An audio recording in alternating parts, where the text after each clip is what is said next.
I guess the first thing is, and it's a hot topic, can anyone own insights? It might be in my role remit to help shape insights, but I would not argue that I'm the owner of any sort of global insight. Welcome to All Things Design. This is the podcast where I speak to top design leaders and unpack how design drives digital transformation. I'm Joe Woodham. I'm the founder of Touring, Australia's leading design consultancy. We work with top brands to embed amazing designers into their teams. Our designers create experiences that millions of people use. Today, I'm chatting with Estyn Jones, Director of Insights and Experience Strategy at Who Gives a Crap. He nearly became a lawyer, but shifted to design. And now he's blending product thinking and big picture strategy to shape a global brand. Estyn, how are you? I am very well, thank you. Beautiful. Jumping into it, I always like to ask this as a first question, but what made you become a designer? I guess I've got like a stupid answer and a good answer. Yeah, maybe not a stupid answer, but I thought that I could become the next sort of like design icon, be the next sort of like Philip Stark, create some sort of wacky chair or design a kitchen implement, and it would be sexy and amazing and cool and have like a celebrity style career. That's one reason why I wanted to pursue design. But I grew up on a farm in the middle of North Wales, and if there's anything that my sort of parents taught me, it was mainly around ingenuity, and you can kind of make whatever you need from the things around you.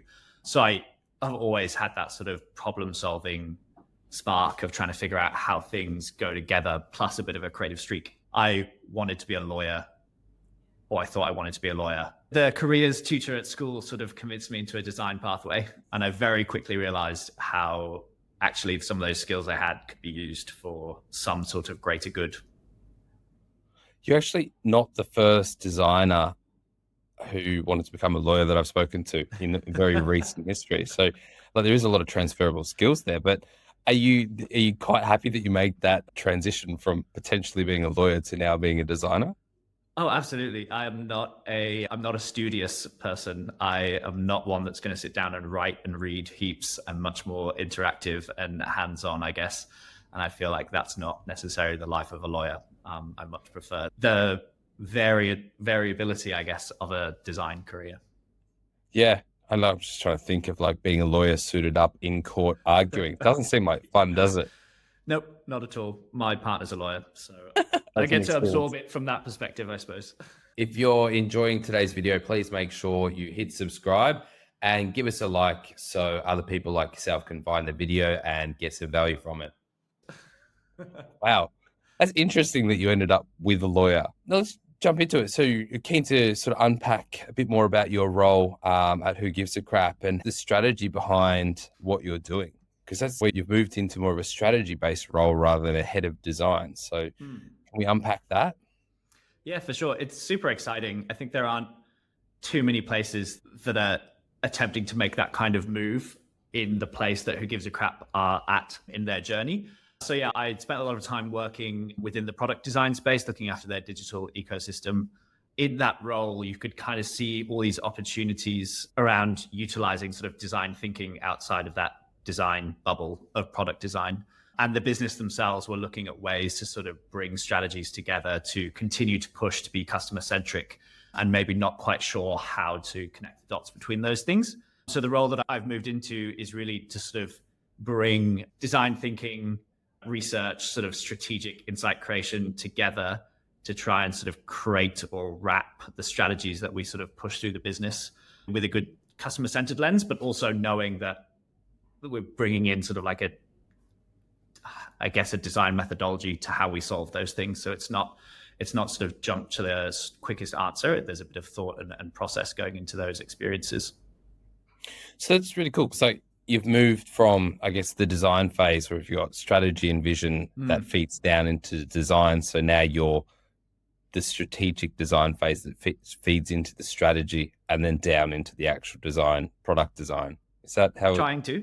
Yeah, definitely. Yeah, I guess if you think of it like that sort of double diamond methodology where you've kind of got your discover, define, design, deliver, quite often people that find themselves in that design deliver are always frustrated with their starting point, that brief that they're trying to solve. So I've always kind of been eager to push forward into that discovery space and make sure that the problems that we're solving, the things we're trying to do, they are the right things to be solving. And if design are involved in that process, the way that those briefs come together to be solved just tend to be a little bit more broad and open-ended rather than overly definitive. All right. Look, I guess where I want to take this is probably understanding, like, you joined Who Gives a Crap in more of a design role. Talk me through what that looked like and then how you got it to the point that you're at. Like, did you take the business on that journey to position yourself and design now where it is? And let's start with the start as a product designer or head of product design, what that looked like, and then sort of the education of the business as you grew, or the maturity. Yeah, sure. I guess there's a gap, a challenge, and an opportunity in the landscape at Who Gives a Crap, which I think really helped make the argument for that move. They are a very fast growing business. They are primarily a direct to consumer business. So their digital product is a crucial part of the experience. You know, it's kind of the main way that you go and buy the different toilet paper or paper products from the brand. It's one of their biggest sort of resources for communicating their really powerful brand as well. I guess historically they were a smaller unit, and digital design was kind of siloed as a function to deliver the needs of the business. As that's grown and the digital product has taken a more important role in the customer experience, there was a bit of a gap, I suppose, between this design team who are creating really awesome work and the group of people deciding what that experience should be. So as I was working to build up the team and the work in design, my experience is probably more on crafting and understanding the customer experience and what we need to do, and then channeling that into product design. So when I was trying to do a little bit of that kind of work, you could see some of the gaps in the business where people were crafting a customer experience over here and people were trying to execute one over here. Maybe the insight and research coming into those two places was a little bit different. So I kind of found myself being the person connecting the dots quite a lot of the time. That was great. I could bring the design team along some of that journey with me, discussing things with different people across the business. They have quite a tight leadership team, so it's very quick to get around. I could sort of share some of those insights with the team and they could understand and see some of those challenges, but also provide opportunities and ways for us to move forward. I guess I could start to see the connection between this design team, the research team that was sort of bringing insights to the table, and then the other teams like marketing, creative, direct to consumer, who were sort of custodians of the experience and how we might craft single views of those things to then inform what we do. Was it easy to bring the cohesion between teams? Because obviously you've talked about a bit of siloed teams. So how did you bring that together to start to get the business communicating properly to get better outcome? A lot of frequent sharing. Or I guess I'll caveat that I think there are silos at Who Gives a Crap, but I'm pretty sure there have been severe silos in every business that I've worked at, especially when it comes to these things like digital design, marketing, strategy, things like that. There are always these big divides between those sort of core functions, and you can kind of see how those sort of have grown and developed.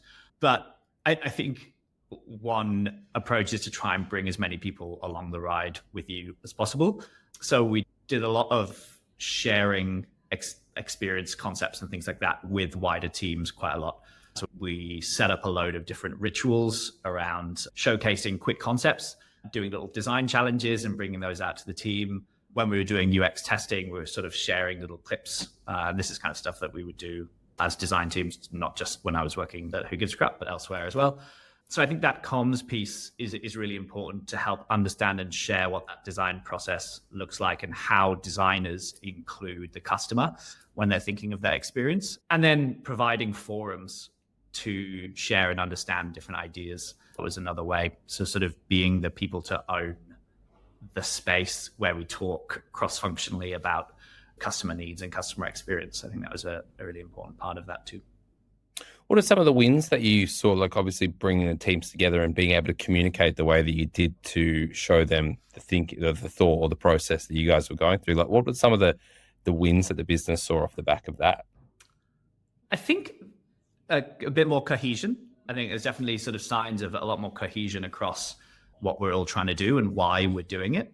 You could definitely see sort of people having more ad hoc conversations about why we might want to do something. Is this really the problem that we should be solving? Do we need to focus over here? You kind of see those conversations happen a bit more naturally. And I think when people just sort of start that behavior, it becomes the start of the conversation rather than sort of the end of it. So you're always sort of thinking about the experience and what you're trying to get out of it rather than just plowing on with the solution that you sort of came to the table with. Yeah. Now, you talk about like a tight leadership team. So how did you penetrate the leadership team in a way that you sort of showed them the benefits of design thinking from a product standpoint to now going, this is a really important piece of this puzzle and we need to start putting this up here and looking at it from a strategy which feeds on to the rest of the business? Like, how did you, I guess, build that trust and respect with the leadership team to be able to get on the same level and then start driving the new role that you're in now, which is more of a strategy? Good question. I think a little bit of my agency background came into play. Hopefully have crafted a bit of a knack for storytelling. And I think that's actually, I think if you're looking to do anything within the strategy space or bringing and elevating design into a more strategic level, storytelling is crucial. Being able to pull things together into concise, interesting and relevant stories that you can tell helps really bring people on board, especially busy people who are considering lots of different things happening across the business. How do you make what you're doing stand out? So I definitely think there's an element of storytelling there. I think elevating the design team, something that I really love doing, is working with other designers and sort of fostering teams. I think if you build and show a lot of care and attention to the design teams you have, they start to shine. They start to and hire to stand on when you want to talk about something.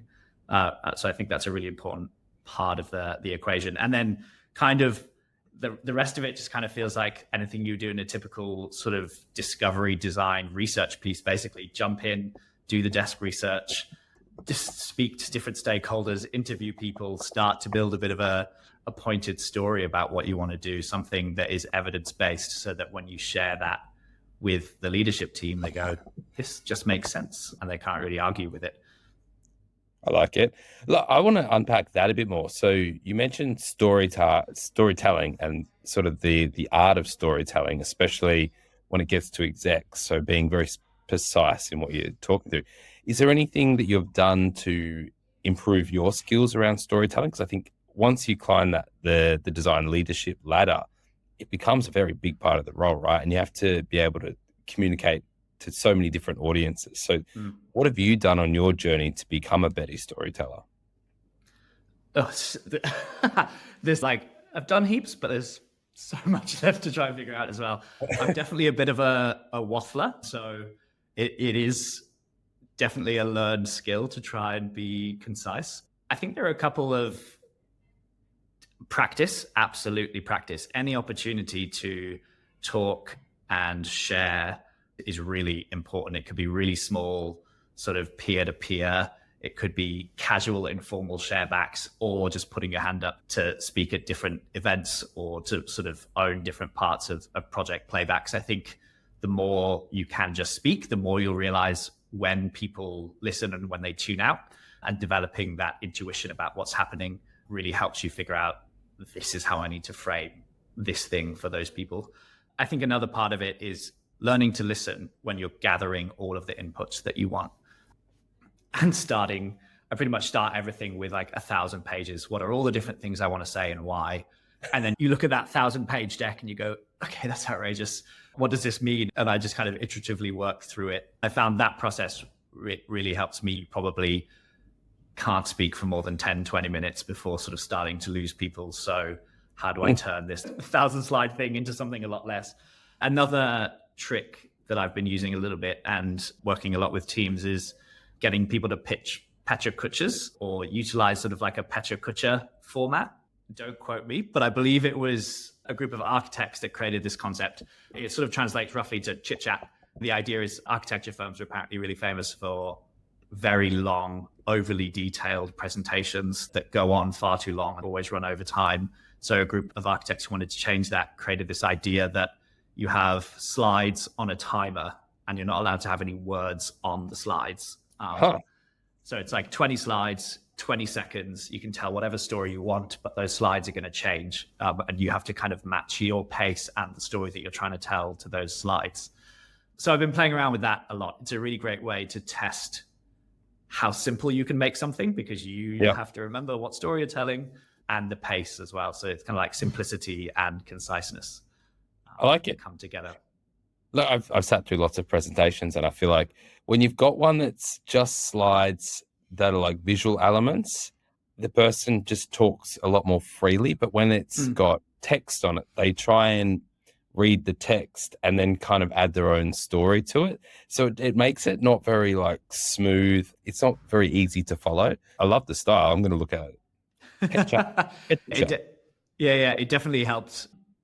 And it can be fun. Like, we used to, as a design team, do them over lunch, and you could pick any topic you want. And it's just a playground to practice with until you feel comfortable. And then you can take elements of that and see how that fits into work presentations and feedback presentations or critique work that you want as well. How can you sort of share something back? Out of interest, how would you do this from a design team? Like, let's say if you're trying to present something that you need to do, are you just taking screen grabs of something and then trying to talk through it? Like, what's the presentation look like? Well, yeah, I guess it could be. I guess it depends on what the problem is that you are trying to solve or what you were trying to showcase. But we've done it before where we kind of used just images off of Getty or whatever. Like, can you find all these generic images that tell the story? Can you create a storyboard of your experience, essentially, and then drop in screen grabs where appropriate, right? So it could be sort of a picture of somebody coming into work, a picture of someone sitting down at their desk, getting out their phone, and then it's a picture of the interface that you're looking to get feedback on, and you can sort of tell a story around the context of the person coming in and, you know, being busy holding bags in one hand, holding their phone in the other. Can they actually sort of interact with all these things at once? And you can kind of build some good visual pictures around doing some of that. Very cool. And then I guess going back to elevating the design team, which is a great topic in and itself, how have you helped elevate the design team? Like, you talked through there, obviously teaching them communication styles, which is obviously going to be very helpful, but like, how are you elevating them as a voice within the business? I think, and I guess I've been working with design teams for probably about 7 or 8 years in different capacities, running and leading design teams, experience design, product design, and a bit of research teams predominantly. I think there are a couple of ways that I find really crucial. I think it's important to separate people's understanding of their growth and development from the way that they work and the merit of their work. And I think if you can sort of separate those things, you start to separate some of the hard skill requirements and soft skill requirements, and you can focus on them in different ways. I think a lot of designers create work that you're proud of, which means that you attach a lot of emotional weight to that work. That just causes a lot of chaos for your well-being. A lot of it actually starts with resilience and just talking a lot about building resilience, understanding that feedback is about the work and not the effort, and being able to weigh up your own effort versus your own work, and are those things sort of proportionate, and what that means. And once people have the language to talk about some of those things, they can start distinguishing. And when you can distinguish that your effort might be really high, but it might not be brought into the business, you can feel proud of the effort you've put in, but know that you need to start doing things differently.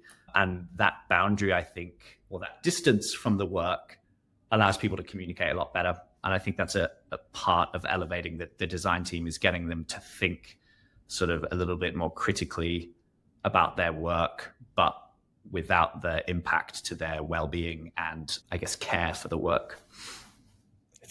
It's a hard balance to get right. It's like, you love what you do. You're passionate about the creative process and delivering something, but then you need that feedback to make sure it actually meets business needs. So like, how do you get that balance right with your designers? Like, how do you teach them? Like, a junior designer is going to come in and think like, this is my job. This is all my job is. Whereas then you've got to take on critiques and feedback, and that's how they learn.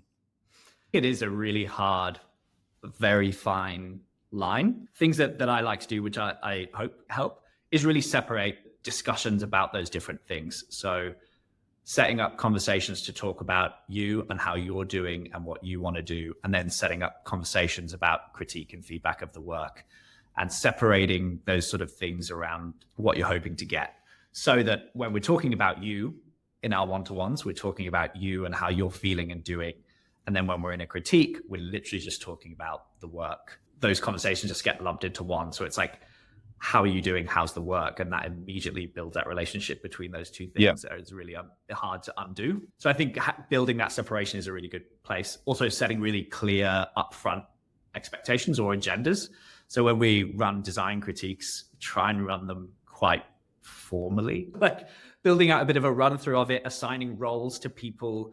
You know, if you're coming to this critique, you're going to play this person. You're going to be the one asking questions. You're going to be looking after clarifying things. You're going to be telling the story. I'm going to be timekeeping, sort of setting some of those boundaries up so people understand what they're here to do. When we're looking at things like feedback specifically, it's sort of differentiating what kind of feedback are you looking for? Are you bringing something early to the table where you want input that's going to help shape it? Or are you bringing something that's almost finished and it's about polishing? The worst thing that could happen is somebody comes into that meeting and then is like, oh, why have you even gone here? Shouldn't we be over here looking at that idea? Yeah. So understanding what kind of feedback you want and how it impacts you coming into those sessions, I think is really important. I guess giving constructive feedback becomes a bit more like an art form at some point. Like you've got to realize where that person is in their emotional intelligence journey to be able to give them the right critiques. Something that I also think helps in that is that quite often in places that I've worked, at least, we have a design team, but those designers are working off in their own sort of development teams or agile teams or in different functions across the business, helping with different things. So they become isolated. They're kind of working as sort of solo experts in those spaces. So really creating time for the design team to come together to have informal and formal conversations is something that I've noticed is really important to try and make space for that. So they've got people that they can share thinking with, that they can collab with, even using designers as sort of mentors for other designers on projects. So you might be the primary designer, but sort of assigning one of the other designers in the team a mentor role or someone to check in with so you can sort of spitball ideas, I think helps with some of that too. Okay. We've talked a lot about sort of probably more the hands-on design role and getting design heard in the business. Who gives a crap's a global organization, and your leading insights and strategic experience across the organization? What does that look like? What does that role do? Yeah, it was a good question. I guess the first thing is, and it's a hot topic, can anyone own insights? It might be in my role remit to help shape insights, but I would not argue that I'm the owner of any sort of global insight. And I think a lot of people in the business would agree with that kind of way of thinking, right? Like if you start assigning owners to insights, people kind of then start owning parts of the experience entirely, and it sort of devolves a little bit into chaos potentially. So I think what we try and do is think of it more of insight custodianship or stewardship or something like that. People across our business are really good at looking at research and turning findings and observations into actionable insights, things that we can do. And I guess I'm a facilitator in helping that process happen. So a lot of my time, although I'm still relatively new into this role, I suppose, is around trying to shape that from probably more from a process perspective. We have some really great research happening. We have some really great insight creation happening, but it's happening in different ways, in different places because we're global a little bit. So I'm probably approaching a lot of the work that I'm doing at the moment from how can we improve our processes? How can we improve workflow? How can we bring methodologies from design thinking, from human-centered design, from service design, all of those buckets? How can we pull that over and use it in strategy, in strategic work, and in insight creation to get impact happening? Seems like a relatively complicated and broad role to take on. Where do you start? Because it doesn't sound like there's a roadmap and like, hey, this is what you're doing today. Where did you start? Is it just going, let's look at what insights we're getting as a business and let's start with the most useful insights and then start to build some process off the back of that? Like, how do you define kind of your own role there? Having worked in the digital product team and understanding the flow of insights action there, I guess I had a foot in the door into the way things were and where opportunities might lie. But I think roles in that space are inherently ambiguous. If you're working in that top of the funnel or the discover part of the diamond or whatever sort of thing that you follow, it is the looking at the unknown and trying to understand where to go. It's about gathering lots of inputs. So you kind of are not quite aimlessly walking around, but you're kind of scanning and moving around quite a lot to try and build a shape, try and see what's there. So I think I spent a lot of my career in that place on projects and then on teams, and then now a little bit more from an organizational point of view. So you kind of get a little bit familiar with the ambiguity of it. But I think you just have to lean in to that and figure it out. I suppose strategy and insights are things that inform the very beginning of pieces of work, of business direction, of different parts like that. So it kind of makes sense that it's in that space, I suppose. So you mainly communicate with the leadership team in terms of what you're doing in the direction that you think you should be going to inform the business more efficiently? I'd like to make the case that bringing a design thinking lens across the business is really important. The best way to do that is to show it in action. I wouldn't say that I'm focused just at looking up and communicating to the leaders. It's about trying to enable people in the teams to do some of that work and get some runs on the board, I suppose. That's the best way to get leadership's attention with some of those things. When you're at an agency doing it, you kind of brought in to solve a specific problem, but quite often the teams we were brought into, you try and unpick that problem back to its true core, and that would be the real work. That's why lots of sort of our agency briefs would have time to do sort of discovery and understanding and lots of stakeholder consultation, because you'd end up sort of reverse engineering that, go a little bit back to the origin. This is a similar thing here. I'll use my time with the leadership team to try and understand what's going on at their level. What are they trying to do? What are the problems that they have? When you look at some of the sort of actions plans, they don't seem clear. So, can we work on that alignment a little bit? Can we use design thinking to do that? Yep. And that helps them form a strategy. Do you work across, I guess, multiple teams? So not just feed some of the insights through to the design team. Do you also work with the sales and marketing team to sort of help them understand more of a design thinking strategy in terms of how they might be going to get new sales? Or Yeah, there are, I guess, champions and experts in all the functions. And part of the current way that this sort of strategy and insight capability works at Who Gives a Crap is that it almost acts a little bit like a roaming group of experts in insight creation or in human-centered design, and they can partner with different functions just to support that. It's a hard thing to balance, right? Like, functions need experts in that space, and they should really own the work, the strategy, the execution of that stuff. But quite often they won't be experts in research or understanding findings or sort of insight creation necessarily. So it's like, can our teams help bolster that for that group of people? And then once that's been established, they can then run off and do the things that they need to do, I suppose. Yeah. So we've had a good bit of going across different teams and collaborating with lots of different functions. Okay. This is probably more of a reverse question, but like, you've got an agency background, you've worked across quite a few teams and organizations. What's helped Who Gives a Crap on their maturity? Like, were they this mature around design thinking when you joined, or has that been a process and now I guess they understand the benefits of it, so now they've just embraced it?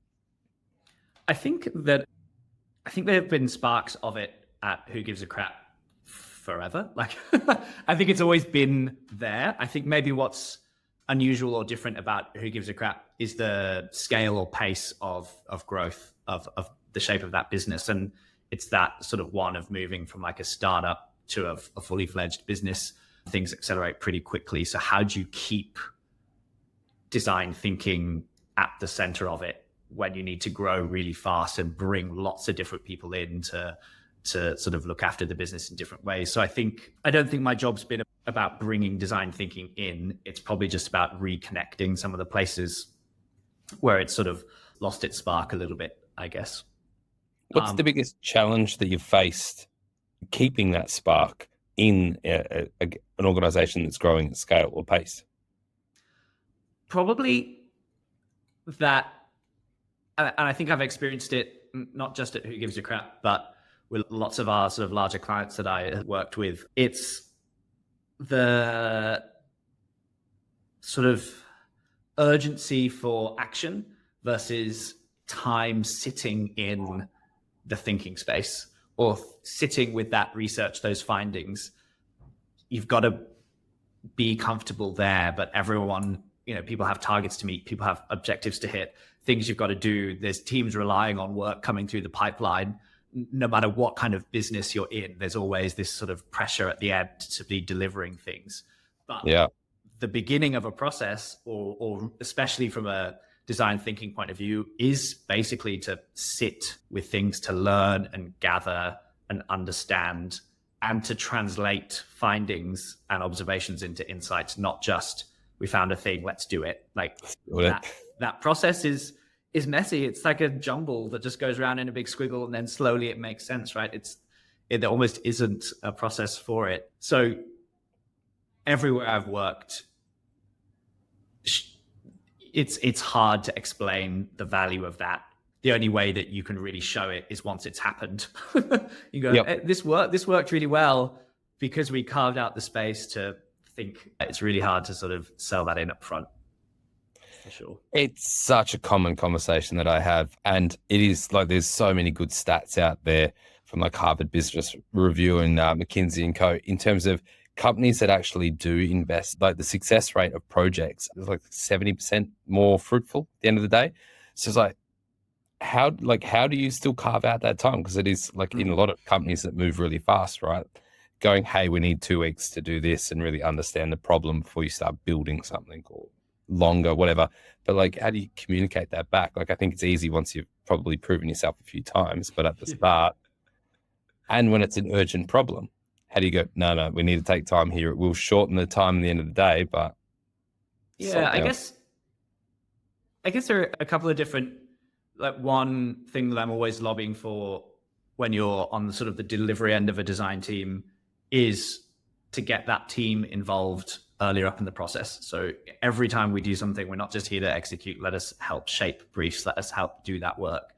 And then you can sort of weave in the time in that process. And also it gives the designers who are executing time to think in the background while that upfront stuff is happening. So even if it doesn't directly involve a design team, if they understand something about when a problem comes into the business or a business case is put together, there's time between then and it needing to be executed. So if designers are just aware of that, they can start mulling things over as we're going.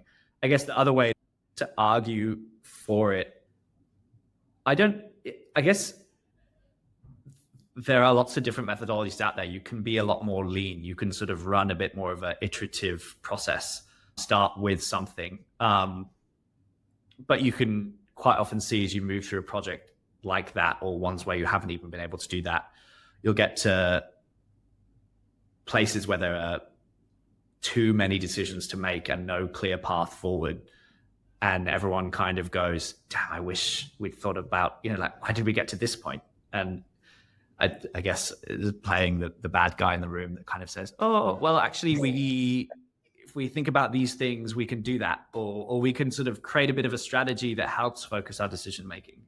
I don't think it's ever too late to stop. You can always work things around that. So when you see those moments where the path forward isn't clear, it's a great opportunity to say, hey, do we need to stop? And playing that role, being that voice that sort of says, hey, do we need to carry on? What's going to happen if we do carry on? Being that voice, it's hard to do, but it can help.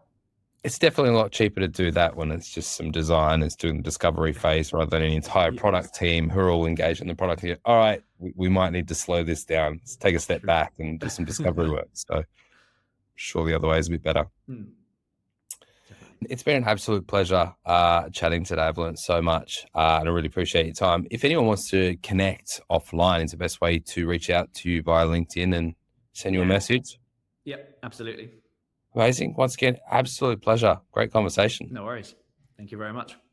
That's it for today's episode. Now, if you enjoyed today's episode, please make sure you hit subscribe. Also, leave us a comment and a like. It helps people like yourself find this video.